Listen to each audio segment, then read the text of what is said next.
Blue Beauty Chelsea 2 Dortmund 0. Sterling and Havertz fire Blues into Champions League quarters and ease pressure on Potter. What had threatened to be the end of the road now promises to be the start of something good for Graham Potter. The Chelsea manager was transformed into an unlikely cheerleader on a night when the energy surged around Stamford Bridge and the Blues advanced into the Champions League quarter-finals. Chelsea completed a stunning Champions League turnaround against Borussia Dortmund. The Blues won 2-0 on the night for a 2-1 aggregate victory. Chelsea now await the draw for the final 8. Potter might not have survived defeat by Borussia Dortmund, and he appeared determined to enjoy what could have been his first and last Champions League knockout. It was arguably the best performance of his 6-month reign, and certainly the most convincing since the World Cup break, as Raheem Sterling and Kai Havertz struck to defeat the Bundesliga form horses. And this night felt like a potential game-changer for Potter, whose side had achieved only their second win in 12 matches against Leeds on Saturday. There was something about the noise of the crowd, the zip of Chelsea's play and the sight of Potter wheeling his arms to whip up the crowd in the shed, that felt like an electrical circuit connecting and sparking into life. Chelsea were bang at it, subtle skills at a high tempo and defensive steel when it was needed as well. It helps when Chelsea's first-choice fullbacks are fit and firing, and Ben Chilwell was particularly good here. Sterling's return from injury has been hugely beneficial too. The England winger hammered his first goal since New Year's Day to level the tie before Havertz clinched it with a twice-taken penalty soon after half-time. Owner Todd Boehly had been determined to stick by the man he poached from Brighton in September, but his patience had been running thin until this week. Raheem Sterling put Chelsea ahead just before half-time. The goal came minutes after Dortmund fans threw a smoke canister at Ben Chilwell. Now Potter has bought himself some time to edge his side up from mid-table and to relish some more European nights. There was an unfamiliar buzz about the bridge before kick-off, pyros, ultras, throngs around the team buses, which caused a 10-minute delay to kick-off. The manager hadn't seemed to know his best team, the strikers couldn't score and the visitors had won 10 games in a row, but it was the Champions League and some struggling Chelsea teams had excelled here in the past. Before kick-off, the boys in the shed unfurled a huge banner showing a montage of Chelsea legends, with Potter's European Cup-winning predecessor Thomas Tuchel prominent. Potter stuck with his 3-4-3 formation, though he made the surprise addition of Marc Cucurella to his starting lineup. Kai Havertz netted the second with a retaken penalty after missing his first effort. The 2 goals turned the tie on its head.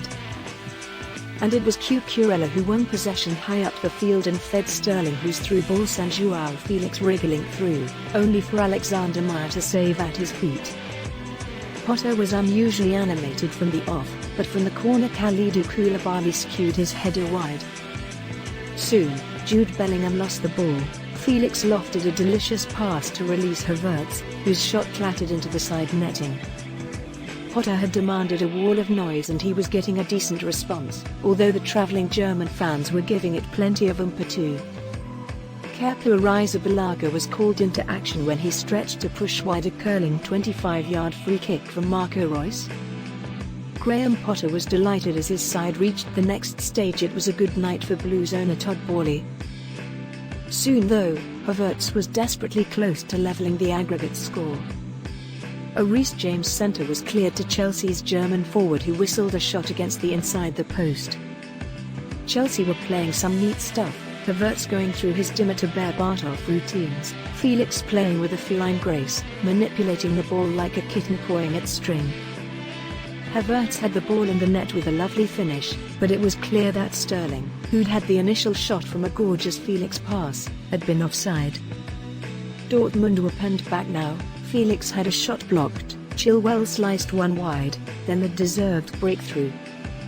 It was a strange build-up but an emphatic finish.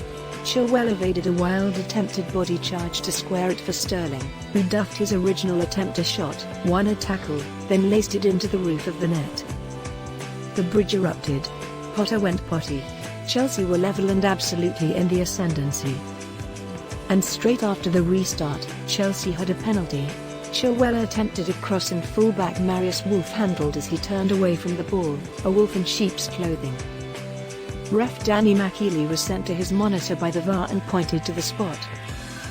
Havertz shuffled in his run-up and lamped his spot kick at the upright, but VAR came to Chelsea's aid again, spotting encroachment by a couple of Dortmund players. The bridge was a bundle of nerves now, Potter averting his gaze, but Havertz, a man ought to play in silk pyjamas and a smoking jacket, was as languid as you like, pinging it into the same corner he had just narrowly missed.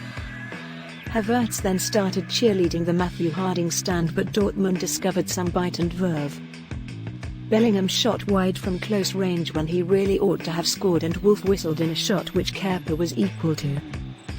This lot weren't used to losing and they attacked with intent. On a Chelsea break, Sterling squared for sub Conor Gallagher to score, but again Sterling was flagged offside. It didn't matter. The hosts had done enough. Now Potter can breathe and Chelsea can dream.